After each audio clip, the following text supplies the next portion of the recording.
Cookery சேனலை பார்த்து யார் வேணாலும் சமையல் பண்ணலாம். ஆனா சுவையான சமையல் பண்றது எப்படி? நான் இதயம் நல்லெண்ணெயில சமையல் பண்றேன். ஆஹா ஓஹோன்னு பாராட்டுறாங்க. நீங்களும் இதயம் நல்லெண்ணெயில சமையல் பண்ணுங்க, பாராட்ட வாங்குங்க. தினம் தோறும் வாங்குவே இதயம்.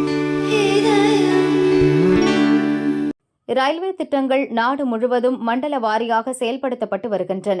இந்த திட்டங்களுக்கான செலவுகள் மத்திய மாநில அரசுகளின் கோரிக்கைகள், ரயில்வேயின் தேவைகள் அடிப்படையில் ஒட்டுமொத்த நிதி கையிருப்பை பொறுத்து ரயில்வேயால் அனுமதி வழங்கப்படுகிறது.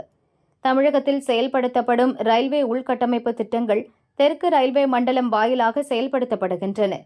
தமிழகத்தில் Tindivanam to Tiruvannamalai, Attipatti to Puttur, Morappur to Dharmapuri, Thanjavur to Pattukkottai உட்பட 10 புதிய ரயில் பாதை திட்டங்கள் 14,669 கோடி ரூபாயில் நடந்து வருகின்றன. இதில் 24 கிலோமீட்டர் தூர பணிகள் 1,223 கோடி ரூபாய் செலவில் முடிக்கப்பட்டுள்ளன. அதுபோல் 967 கிலோமீட்டர் தூரத்திற்கு 13,381 கோடி ரூபாயில் 9 வழித்தடங்களில் அகலப்பாதை திட்டங்கள் செயல்படுத்தப்பட்டு வருகின்றன. இதில் 37 கிலோமீட்டர் தூரம் பணிகள் முடிந்து பயன்பாட்டுக்கு வந்துள்ளன. இருப்பினும் பெரும்பாலான ரயில் திட்டங்களுக்கான நிலத்தை மாநில அரசு கையகப்படுத்தி தருவதில் தாமதம் ஏற்படுவதால் பணிகள் சுணக்கமாக நடக்கின்றன.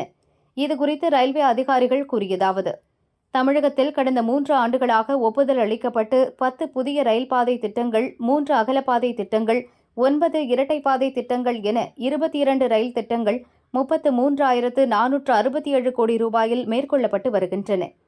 ஒவ்வொரு பட்ஜெட்டிலும் தமிழக ரயில் திட்டங்களுக்கு நிதி ஒதுக்கப்படுகிறது. இருப்பினும் நிலம் கையகப்படுத்துவதில் தாமதம் ஏற்படுவதால் பணிகளை துரிதப்படுத்த முடியவில்லை. மேலும் திட்டமிட்ட காலத்துக்குள் பணிகளை முடிக்க முடியாத சூழல் ஏற்படுகிறது. கடந்த பட்ஜெட்டில் தமிழக திட்டங்களுக்கு 6,362 கோடி ரூபாய் ஒதுக்கப்பட்டுள்ளது. தமிழக ரயில் திட்டங்களுக்கு மொத்தம் 3,389 ஹெக்டேர் நிலம் தேவை. ஆனால் இதுவரை மாநில அரசு ஒதுக்கியதோ 866 ஹெக்டேர் தான். இதனால் பணிகள் பல ஆண்டுகளாக மெதுவாக நடக்கின்றன என ரயில்வே அதிகாரிகள் கூறினர்.